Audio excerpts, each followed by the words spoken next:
Hi, I'm Rich Breckner with Inside HPC, and we're here at the Dell booth at SC11 in Seattle. And I'm here with Tim Carroll, who's the global lead for research computing. At Dell? Yeah, at Dell. So here we are, and I was going to ask you about boxes, but it isn't what you want to talk about today, is it? No, it's not. I mean, it's not why we're here. I mean, even if you take a look at what we're talking about, there's no talk of DIMM slots or faster interface cards. It's really about the research. So we've got, in our booth, there are no technical presentations. We have 21 customers presenting over the next 3 days, and their only instructions are talk about the research that you have done on the platforms that we've worked on with you.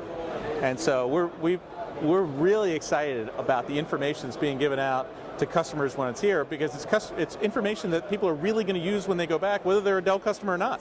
It's all the tricks of the trade that these people have learned over the time building their own systems in their own centers. Sure. So let's talk about some of the use cases, because there was some. I watched your webinar the other day with the pediatric cancer thing. Can you tell us more about that? Yeah, the great thing about working in the industry that we work in, which is research computing, is that you can draw a direct line between what we do and it making a difference in people's lives. And so neuroblastoma is a strain of pediatric cancer that afflicts 1 in 100,000 children, which doesn't seem like a huge amount of the population, but unfortunately for the children that pass away from cancer, 1 in 7 are owed to that disease.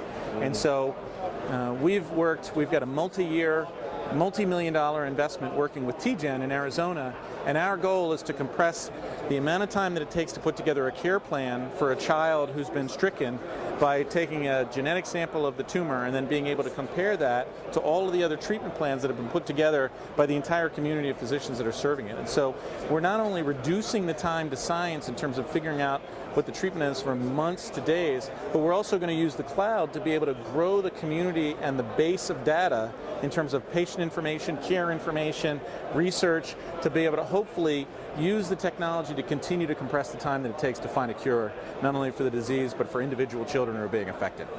So when you hear those kinds of stories, that's all the motivation you need to figure out how to get this stuff right. Yeah. So I remember the other use case we were talking earlier was really interesting. It was about airplanes and airflow, and it might be a little scary. What was that about? It's, every once in a while you realize what research computing has done to enable things that you never thought needed to be enabled.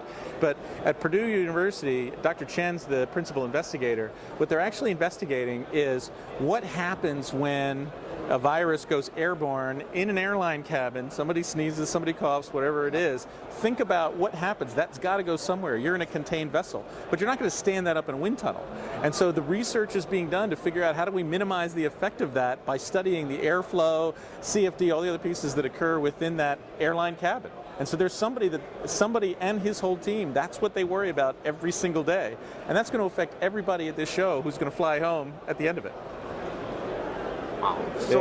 So okay, things like that, and then like you said, things that affect real people. Yeah. And you just had an installation in Africa where they're working on some very serious health issues. It's it's amazing. So in South Africa, they have a huge issue around climate, drought specifically, but also HIV and malaria.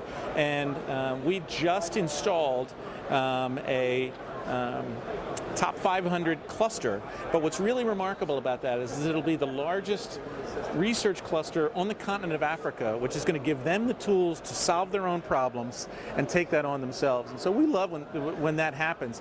But being HPC guys, they're also the geeky parts of this thing that we're impressed by. That system went from literally an order in cardboard boxes to the customer stood up running science 3 weeks from the time that the order was actually placed. So in 3 weeks, we went from nothing to 390 teraflops of competitive resource for those researchers, which is just awesome. And it's cool. Yeah. So why is HPC important to Dell? Not just as a business, but why do you think? Well, 4 years ago, it was on the bubble. I mean, 4 years ago, people, when I got to Dell, we were taking a good hard look at the business and deciding, was this a business that we should stay in? And Paul Bell, who was running the global public business at the time, we sat down and there was a realization that just the sheer amount of research that comes from the public marketplace. And so the decision wasn't, oh, we're going to stay in the HPC business so that we can be cool and have supercomputers. It was because so many of our customers are researchers, and our job is to supply tools to all of our customers to help them do their business. And that's what, and that was the reason that we stayed in research. And when Paul made the connection and understood that these were tools, not cool gadgets, he not only said, not only do I want to stay in this business, but we're going to invest and we're going to go after it, which is why we've been able to build the team that we have over the last 4 years that gives us the ability at TGen, South Africa, and all those other places. It wouldn't happen without the people that we've been able to get through the investment. Well, Tim, I can't let you go away without talking about Stampede, because this is a big system that's come. It's a lot of people are going to be enabled with big-time supercomputing from Dell. What's that about? Well, Stampede actually started, 6 years ago with the first cluster at TAC with Jay Boisseau and Tommy Minyard. And so what Stampede really is it's a result of a 6-year collaboration with a great customer.